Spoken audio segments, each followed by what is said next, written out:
Assalamualaikum warahmatullahi wabarakatuh. Bismillahirrahmanirrahim. Alhamdulillah Alhamdulillahirabbil alamin. Wa sallallahu ala sayyidina Muhammadin wa ala alihi wa sahbihi ajmain, amma ba'du. Para saudaraku sekalian, selamat berjumpa kembali di channel Gubuk Studio dalam kajian meniti Jalan Insan Muttaqin. Pada kajian kali ini insya Allah akan membahas tentang perjalanan iman, dari percaya menuju mengenal Allah. Para saudaraku sekalian, ketahuilah bahwasanya hati manusia itu tidak akan pernah memiliki keyakinan tanpa adanya sandaran. Hati bersandar kepada apa yang dibenarkan oleh akal. Ini sifatnya hati seperti itu. Ketika akal memahami sesuatu dengan jelas, ya, ini otomatis hati akan lebih mudah menerimanya, ya, bahkan pasti akan menerimanya. Karena itu iman bukan sekedar percaya tanpa dasar, ya, melainkan lahir dari pengenalan yang benar dan pemahaman yang mendalam. Semakin luas pengetahuan seseorang tentang Allah, ya, semakin kuat pula keyakinannya kepada Allah, ya. Sebaliknya, semakin sedikit pengenalannya, semakin lemah pula keyakinannya. Oleh sebab itu, para ulama menjelaskan bahwa kualitas iman setiap manusia itu berbeda-beda sesuai dengan kadar pengenalannya kepada Allah. Para saudaraku sekalian, ada orang yang mengenal Allah melalui ilmu. Ia mempelajari ayat-ayat Al-Quran, memahami dalil-dalil, mempelajari sifat-sifat Allah, lalu akalnya membenarkan apa yang dipelajarinya, ya, dari ilmu lahir. Kemudian dari ilmu lahirlah keyakinan. Kemudian ada pula orang yang mengenal Allah ini melalui tafakur. Ia merenungkan langit dan bumi, ya, memperhatikan pergantian siang dan malam, memperhatikan kehidupan yang tumbuh dari tanah yang mati, lalu menyadari bahwa semua itu mustahil terjadi tanpa adanya pengatur yang maha kuasa, ya. Kemudian dari tafakur inilah lahir kesadaran. Kemudian ada pula, ya, hamba-hamba Allah yang tidak hanya memahami dan menyadari, ya, tetapi juga merasakan kehadiran Allah dalam hidupnya, ya. Mereka merasakan pertolongannya, merasakan pengawasannya, dan merasakan kedekatannya, ya, dalam setiap keadaan. Dari rasa inilah kemudian lahir kesadaran ma'rifah, yaitu mengenal Allah dengan hati yang hidup, ya. Semakin luas ilmu seseorang, ya, ini semakin kuat pembenaran akalnya, ya. Semakin dalam tafakurnya, semakin luas, dan semakin halus rasa ruhani yang dimilikinya, ya, semakin dalam pengenalannya kepada Allah. Karena itu para ulama ini menjelaskan bahwa perjalanan iman itu memiliki beberapa tingkatan, ya.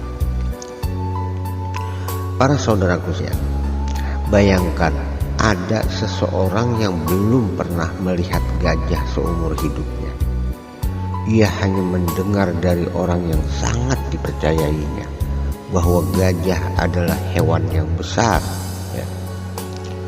Kemudian karena sangat percaya kepada orang yang menyampaikan berita itu, ia pun meyakininya tanpa ragu. Padahal ia belum pernah melihat gajah seperti apa gajah tersebut, ya. Inilah gambaran tingkatan iman yang paling awal. Dan keimanan seperti ini disebut iman taklid, iman yang hanya sebatas mengikut. Seseorang percaya karena mengikuti orang yang dipercaya. ia belum melihat sendiri, belum meneliti sendiri, dan belum memahami secara mendalam. Ia hanya menerima apa yang disampaikan kepadanya. Para saudaraku sekalian, banyak di antara kita memulai perjalanan iman dari titik ini. Kita mengenal Allah karena diajarkan oleh orang tua, oleh guru, oleh lingkungan tempat kita tumbuh. Kita mengucapkan syahadat, melaksanakan ibadah, dan mengakui keberadaan Allah. Ya, itu semua karena mengikuti ajaran yang kita terima sejak kecil. Iman seperti ini tetap memiliki nilai dan tetap diterima selama yang diikuti adalah kebenaran.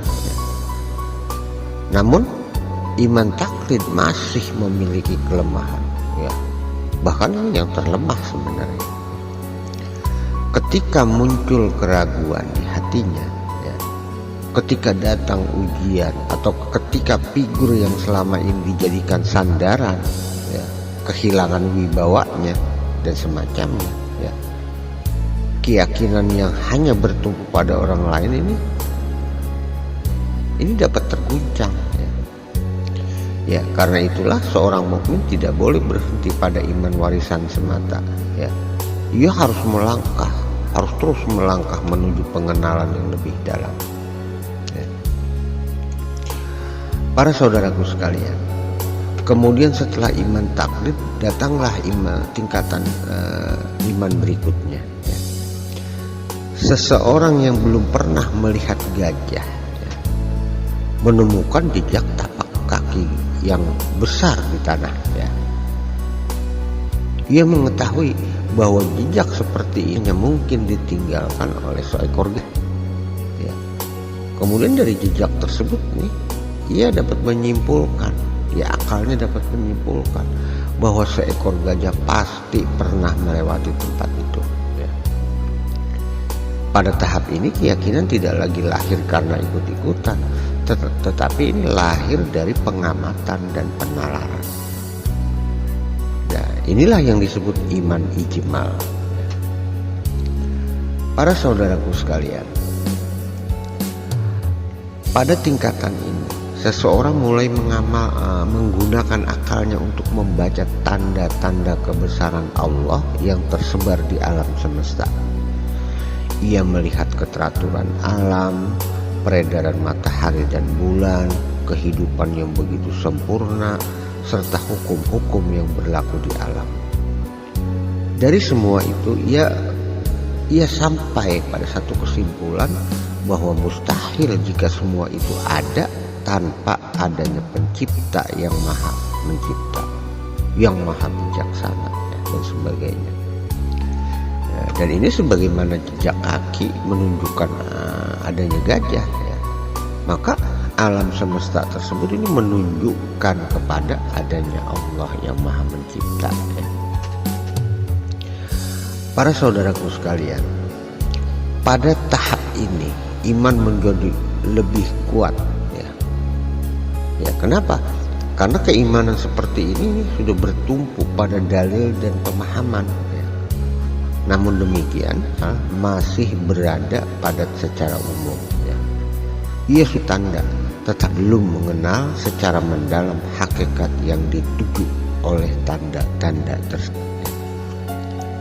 Oleh karena itu, perjalanan meningkatkan keimanan masih harus terus dilanjutkan, ya. Bukan hanya sampai di sini. Para saudaraku sekalian, kemudian sampailah seseorang pada tingkatan iman yang disebut iman tafsil. Ibarat orang yang tidak hanya mengetahui adanya gajah dari jejaknya, tetapi juga mempelajari bentuk tubuhnya, mempelajari sifat-sifatnya, cara hidupnya, kebiasaannya, dan segala sesuatu yang berkaitan dengannya. Pengetahuannya begitu rinci, begitu teratur dan mendalam. Demikian pula seorang mukmin, ia tidak hanya mengetahui bahwa Allah itu ada, tetapi ia mulai mengenal Allah melalui Asmaul Husna-Nya, mengenal sifat-sifatnya, mengenal af'al atau perbuatan-perbuatannya dalam mencipta, mengatur, memelihara, memberi rezeki, menghidupkan dan mematikan dan sebagainya. Kemudian ia memahami bahwa Allah Maha Kuasa atas segala sesuatu. Ia memahami bahwa ilmu Allah meliputi segala sesuatu. Ia memahami bahwa kehendak Allah tidak dapat dihalangi oleh apapun. Intinya, semakin rinci pengenalannya kepada Allah, ini semakin kuat ya imannya kepada Allah tersebut.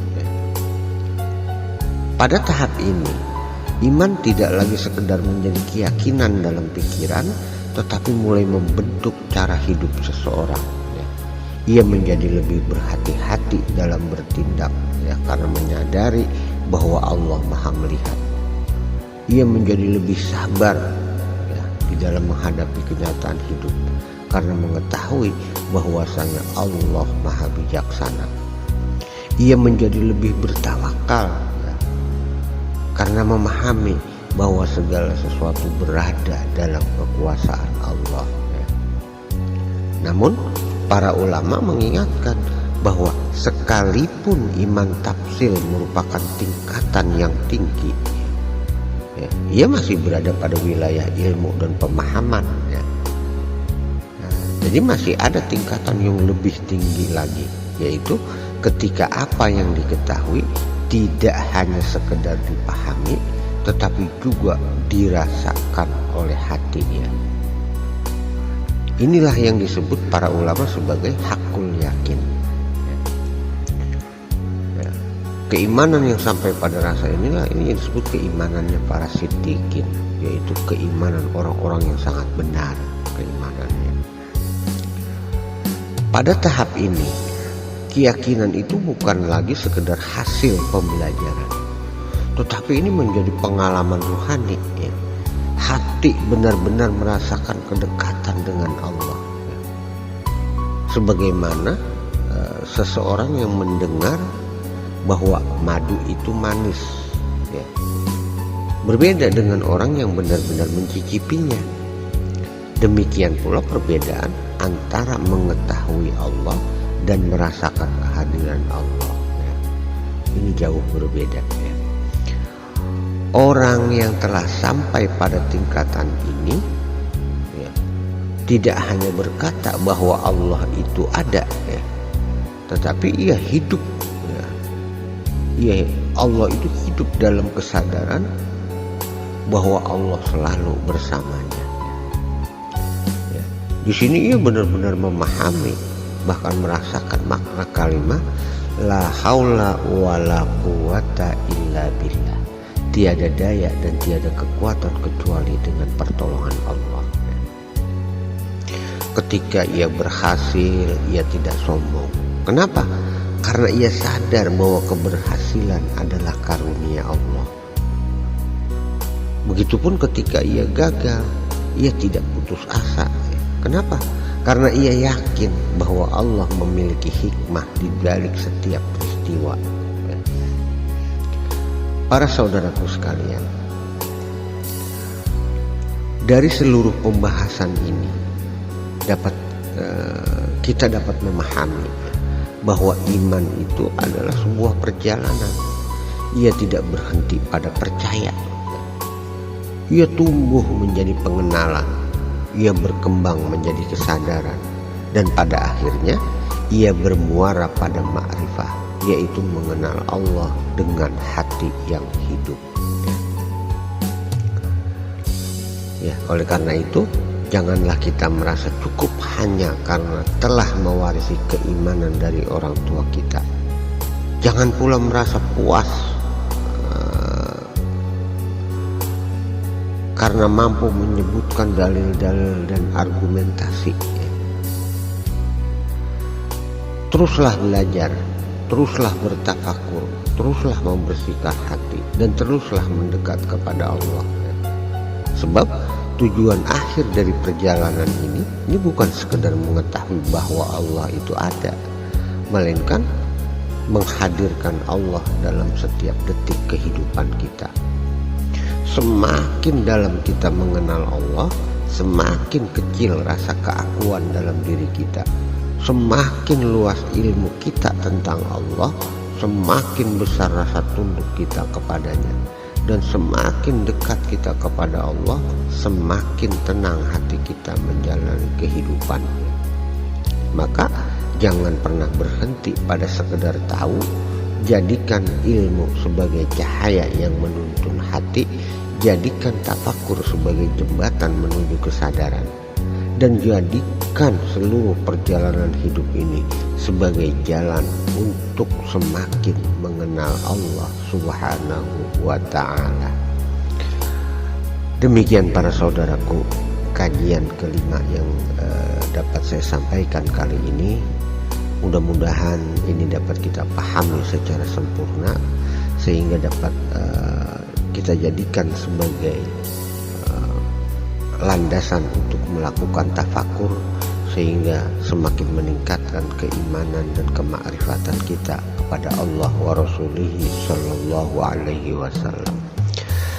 Lebih kurangnya saya mohon dibukakan pintu maaf yang sebesar-besarnya, dan sampai jumpa pada kajian meniti jalan insan muttaqin melalui channel Gubuk Studio ini berikutnya tentunya ya.